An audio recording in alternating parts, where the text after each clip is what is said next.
Currently, there are 193,592 suicides just this year.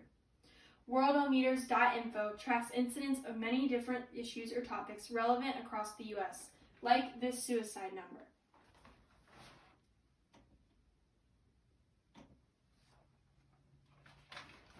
I am qualified to speak on this topic because of the research I have done and my personal experience of suicide occurrences in my family.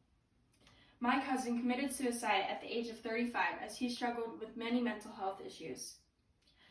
This experience was extremely difficult and caused a great amount of grief in my family and for all of his friends. The majority of suicide attempts are due to poor mental health. Boston Children's Hospital says the most common illness being found is depression. After the year 2020, suicide rates are on the rise and action is yet to be taken. It's important to catch the problem now before it gets any worse. So today I am going to inform you about suicide rates in children and young adults, suicide amongst different races and ethnicities, and suicide among different geographic locations. First, I will talk to you about suicide rates amongst children and young adults. Many people do not realize that suicide can be so relevant to such a young age group, especially the lower half of the group. However, according to Boston Children's Hospital, suicide is the second leading cause of death for this age group. Additionally, they say that suicide is the third leading cause of death to just 12-year-olds. 1 in 8 children between ages 6 and 12 have suicidal thoughts. The primary symptom of suicidal thoughts in this age group is consistently talking about suicide or death. You may also see risky behavior, decrease in energy, inability to think clearly, declining school performance or increased absences, and increased irritability.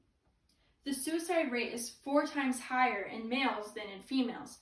However, females of this age group are 3 times as likely to commit than males are. They are most likely to attempt suicide by hanging, overdosing on medications, or jumping from high places. More attention has been focused on this issue of suicide at a young age group. Schools have begun to implement more and more mental health services into their programs with the help of local and federal government. Now I hope you can see how relevant suicide is amongst this age group, even though many of them are so young. Next, I will discuss the breakdown of occurrences of race and ethnicity amongst suicides. It is often a misconception that white people commit suicide more than black people. According to AMJC.com, black children ages 5 to 12 are twice as likely to take their own lives than white children. However, black children ages 13 to 17 are half as likely to die by suicide as white kids of that age. So although this misconception is still incorrect, the suicide rates amongst different races changes with every age group.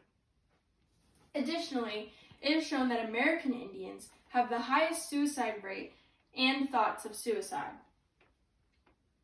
In 2018, a little over 1% of American Indians attempted to commit suicide. The black community has less than 1% attempt, Hispanics slightly below them, white people with about 1.5%, and Asians a little less than 1.5%. These statistics show that there could be a direct correlation between marginalized groups and suicide rates.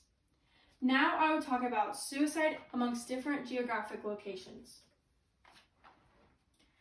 In the U.S., some states have higher suicide rates than others. The Centers of Disease Control and Prevention lists Alaska, Wyoming, and Montana for states with the most suicides in all of America. Alaska's death rate is 28.5, Wyoming's is 29.3, and Montana's is 26.2%. Its surrounding states also have dangerously high rates that are not too far behind them. And USA Today explains that the West Mountain states are shown to have the highest depression rates in the U.S., which most definitely correlates with the high suicide rates in that area.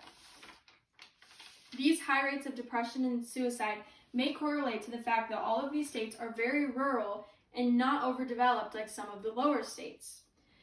Their populations are not as big as states like New York. States like New York, Maryland, Massachusetts, and New Jersey all have death rates below 10.5%.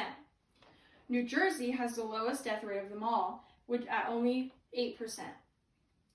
All in all, these statistics show that there is a direct correlation between a state's population and its suicide rates.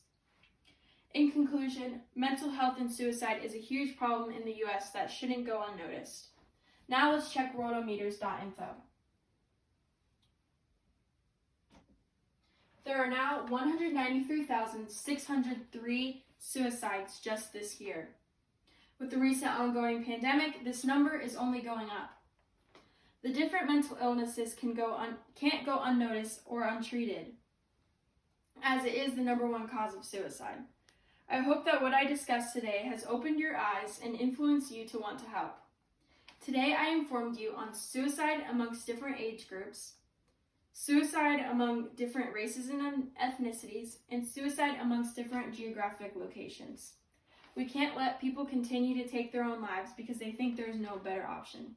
This must end.